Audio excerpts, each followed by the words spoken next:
Heart of Oak is brought to you by Timberland Pro, Marvin Windows and Doors, Midcape and AZEC Trim, and these valued partners.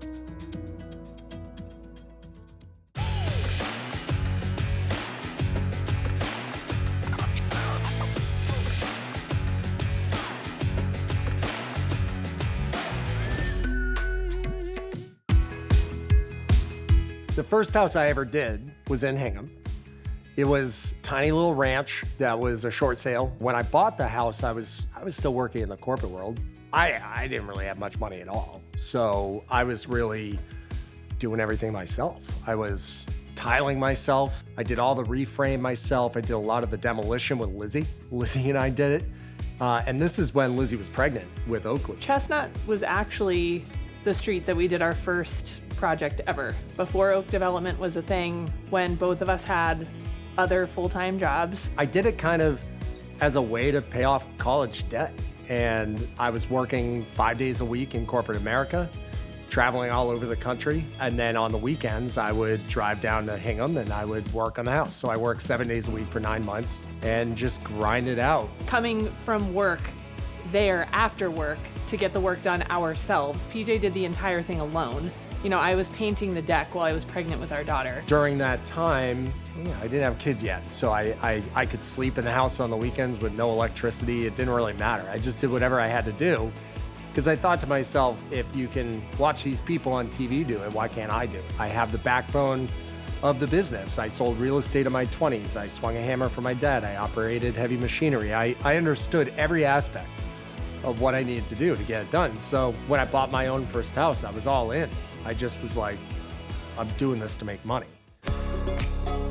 I did almost everything in that house myself. I framed a cantilever deck off the second floor myself. All the finished carpentry and the floors, I did all the wood flooring myself. I think to this day, it might be one of the most profitable dollar for dollar jobs I've ever done because I did it all. But now I'm at a point where I have so much going on, I just slow everybody down. It doesn't make sense for me to do the hands-on work because other people could do it faster, more efficiently, and it makes sense for me to be finding deals and doing things that doesn't slow people down. Ultimately, there are a lot of better craftsmen around than me.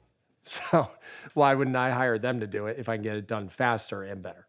It was a pivotal moment in my career because I was able to take all of my hands-on family experience, my real estate sales experience from my 20s, and then I was able to take my corporate experience, the way I email, the way I make phone calls, the way I use a Google Calendar. Not a lot of contractors use a calendar and send meeting invites. So I was able to kind of take all of that formal corporate background, mesh it together with my hands-on experience building homes, combine it with the real estate that I knew, and it was kind of the perfect storm of what I think I was inevitably supposed to do with my life. And to this day, I'm still not even sure if this is what I want to do forever, but at the time it allowed me to take the risk and know that I could confidently pull off a project. I wasn't like somebody that had zero experience and I bought a house hoping I was going to make money. It was a question of putting the time and effort in to actually make it happen. It was a pivotal moment in my career to make a change so that I could prepare for a family. We had just gotten married. Little did I know that at the time, I was creating the backbone and the foundation for a full business. I was creating core values for a business without even knowing I was doing that. You know, I always said I wanted to buy the cheapest house in the nicest neighborhood. I always wanted to treat people nicely. I wanted to pay my bills fast. Little things that many people take for granted that make a big difference. The person that bought that house, I didn't know for the first 5 years. She reached out to us on Instagram because she had a small leak in the house 5 years later and wanted to know who we could recommend to fix it. But then when I figured out what it wasn't that big of a deal, so we just fixed it. I had some questions about modifying some things in the home just from a stylistic perspective. And 24 hours later, he showed up with like a car full of people. And before I knew it, they were in my crawl space, like trying to look at the structure of the house and say what was possible and what wasn't. And that was sort of how he came back into my life. Little did I know that the person that owns that house would become a very very good friend of mine, and I would build a relationship strong enough to make her one of my business advisors. I said, running a business is no joke, huh? And he sort of like made this face and he said, what do you do for work? And I told him, and he sort of was like, oh, I could use your help. You know, my business is growing so fast, and you know, I need to make sure I have the right people on board and that I'm setting it up for success. And so I kind of said like, okay, let me start digging around. Like, you helped me, you showed up here, let me help you. Part of the business support is I said, hey, you need someone in your office to take phone calls and to help organize your life. You need a person. And he agreed, and I said, you know what, I think I have just the person. I hired my assistant, Rochelle, who happens to be her mom. And so my mom had a legal career for 40 plus years, was really good at just sort of keeping things organized and following a process. And so I made the introduction, and they just adored each other right away. It was chaos. He went from like 3 employees to 12 employees very quickly. So I walked into a space where there were 3 designers, project managers, construction workers, all in this very small space. It's funny how the world works, right? Like, your first house comes back 6, 7 years later and turns into an opportunity to get business advice, an opportunity to hire an amazing employee. So there's the friendship, there's the business component, which is, you know, I think he calls me whenever he's considering an adjustment to the business or something that he wants to change. And then there is this family piece, right? You know, my mom is very protective of him, I'm very protective of my mom, you know, and I really trust him to take care of her. And that's a big deal for me to be able to say that, because normally that's my job. In my opinion, it all stems back to treating people well. She had an enjoyable process buying the house, then down the road she had a problem, we took care of her, treated her well as a customer, and here we are, still great friends, and now I have this amazing employee on my staff. All right, thanks for the reminder. Bye. Good thing I have Rochelle in my life. I would have missed that meeting. The job description was office manager, and I didn't know what that meant to PJ, but I quickly found it meant a little bit of everything. Rochelle was a paralegal for 40 years, and she handles anything and everything we need done on a daily basis, keeping me organized, making sure that I'm doing what I got to do on a daily basis, and just overall helping us with the office, because there's a ton of back office work that needs to be done when you build a business with 9 to 14 employees. We are all hands on deck no matter what the project, doing whatever is necessary, and that's the mentality of our team. When you own a small business, you got to be ready to pivot and do anything at any moment in time. And if that means we all got to get dirty and start tearing a house apart, then that's what we do. If I had to guess, that's probably the most enjoyable thing for Rochelle, is that she gets to get her hands dirty. She's kind of the glue that meshes what's happening in the field to what's happening in the back end. So when I'm doing this house on Chestnut, 8, 9 years ago now, I always looked up the street. There was this very small cottage on the point, and I knew the views were insane. And I could tell it was a teardown. You could just tell by looking at it. It was one of those houses where you just know, you're like, I know someday I'm gonna get my hands on that house. And sure enough, it came up on the market. And I immediately went there. And I could see the vision of building something so unique and cool and capitalizing on that sunset view. To be able to come back to the same exact neighborhood is pretty funny. To be back there, it feels a little nostalgic. It's definitely a trip down memory lane, I think, for PJ, because that's the same street that he did his first flip on. And it's a little funny now, because even when I go to get lumber now and I'm going to get material, when they ask for a job account, I tell them Chestnut. And they give me the address of his first flip. And I was like, we've never done a house on the street before. And they're like, no, you have. And they gave me that address. And I asked PJ, I said, did you ever flip this house? He said, that was my first one. That was the one where this all started. It's just karma, man. I don't know how it works, but you know, you put it out there in the world and it's gonna happen. I remember visiting that house, and right when you drive down the street, you see a dilapidated, smaller home with an amazing view, totally underutilized. You step out there on the back deck and you just realize how much potential this property has. The house that we ended up buying in the neighborhood was something that we had our eye on kind of from the beginning, just because of the location. It's right on the end of the road and it faces the marsh, and you have 180-degree views of nothing but the marsh. Now you fast forward a few weeks and we're tearing this thing down and leveling the lot, and you can just see water for miles. It's something that's been a common theme here at Oak, is building on the water, having that waterfront property. We've found a way to build these oceanfront properties, these waterfront properties that you can't say no to. I mean, it doesn't get much better than this though, right? I think this is gonna be a really, really tough but fun and cool build. Yes, this is going to be a fun build. We couldn't have picked a smaller lot. Where are we gonna put the lumber? Right there. Well, all right, so we'll get the Mini over here today. All right, here we go.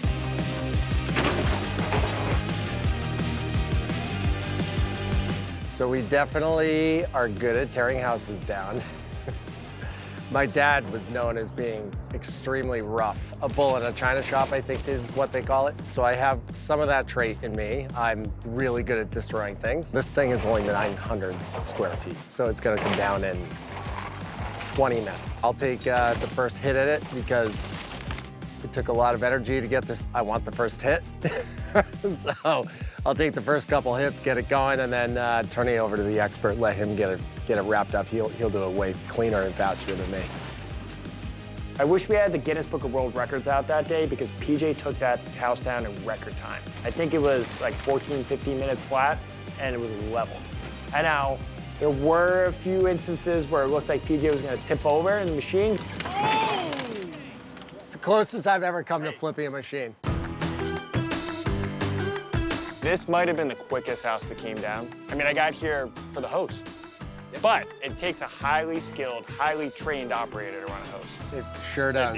It does. Sure does. Did you go to college for that? I minored in it. The teardown's easy, but getting the foundation in and exactly right is the most important part because we have to make sure it's in the right spot, the right heights. We have to make sure our site work is done appropriately. It's cool to see like this is gonna be the house. Yeah. We finally have an idea of the footprint. The best day for me is the day that we backfill it. This is my favorite part, right? Like everything you had in your head and you put on paper, your vision is coming to reality. And so now is when the fun part starts and what you actually had in your head and everybody thought was crazy actually comes to life. What I want to build at Chestnut is like nothing I've ever done. Recently, I've been wanting to do something a little bit more progressive, something a little bit outside of the normal scope that you would do in New England, and that's a modern contemporary build.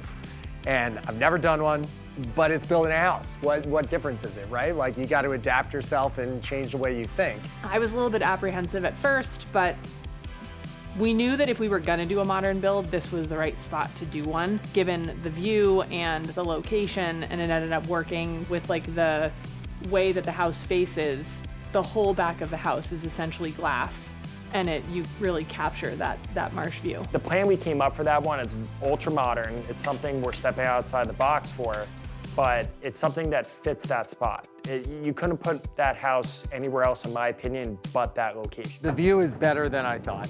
I won't lie. Like I knew it was gonna be good.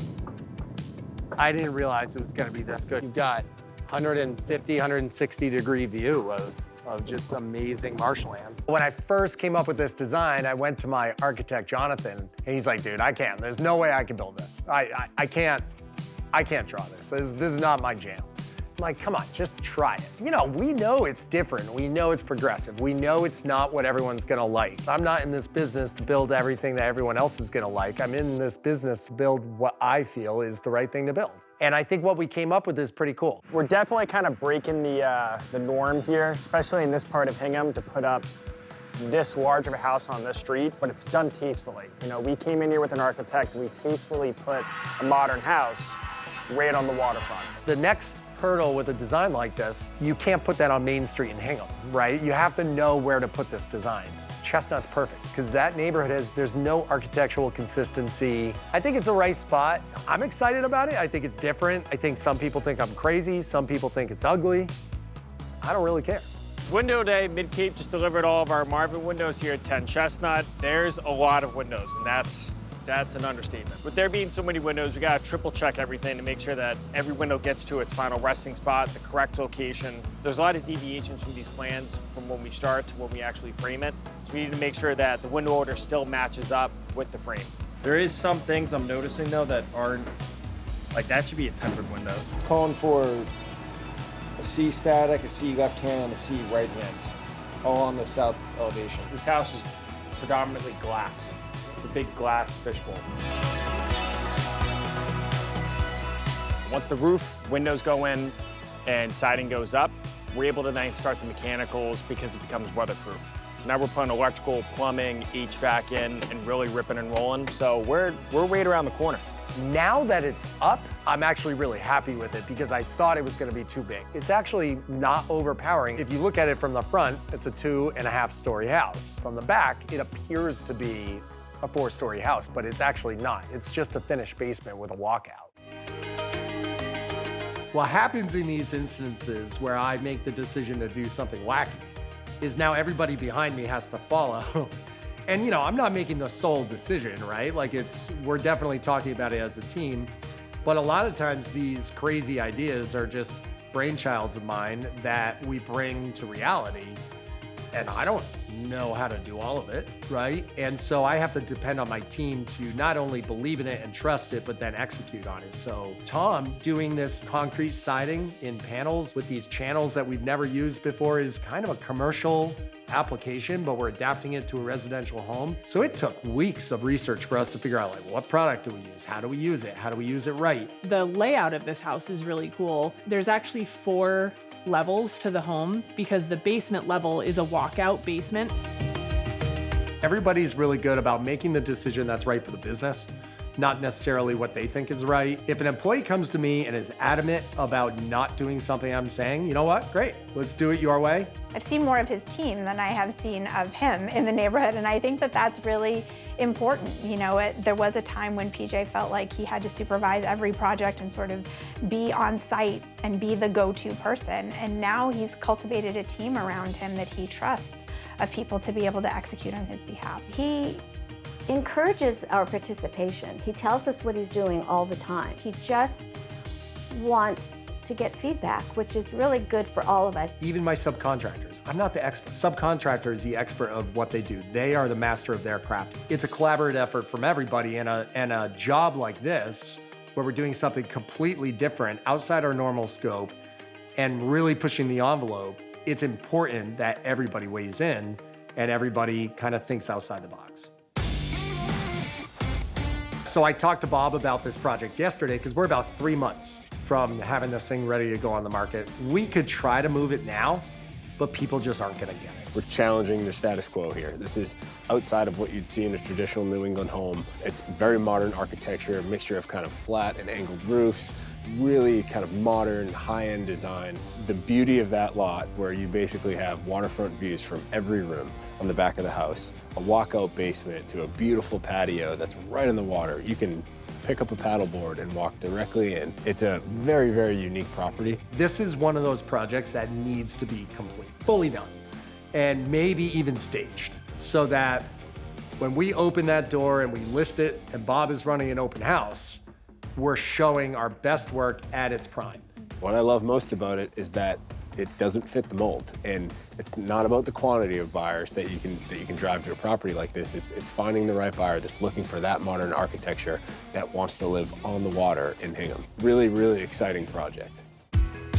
In my business, it's about taking risks, and by taking risks, you can reap big rewards. You build a brand, you build an identity, and that in turn is gonna help you make money. Do what you love and do it well, and the money will follow. When you put your name on a company, you want the projects and the end result to really be a reflection of the company values, of who you are. And sometimes it's like this gut check moment to be able to say, I'm gonna do what I know I do well, as opposed to what people are asking me for. And so I think PJ learning that important lesson and being able to invest in doing what he knows is best for him and his business has really been a progression that I've been privileged to see. Let's think about things differently all the time so that we can push the envelope. And by the way, they don't always work. These risks don't always work. Like, we take risks all the time that fail. But that's the process of learning, building a brand, becoming better people, becoming better employees or better bosses. Making mistakes, that's how you learn. I think what's exciting about this company for all of us is that we are such a part of the project from beginning to end. You really have ownership and you take real pride in your project. I'm really proud to tell people I work for this company. I am not a complacent guy. I don't like building the same thing over and over and over. I don't want my houses to always look like a spec house. When you look at a house and it has gray siding and very predictable lines, you can tell it was a spec house. That's not what we want. We want our houses to look like an oak house, a unique, custom-built, cared-for home. I think by constantly moving the needle and challenging ourselves, using different materials, it's important that we're doing these weird projects. Now, it's still important that we're doing the more, traditional New England modern home that we've been doing for 9 years now, but it's equally as important to be doing things outside the box. And it's important to diversify so that if a certain price point falls down and isn't doing well, we have the other price points to hold us up. And it's important that we're constantly evolving.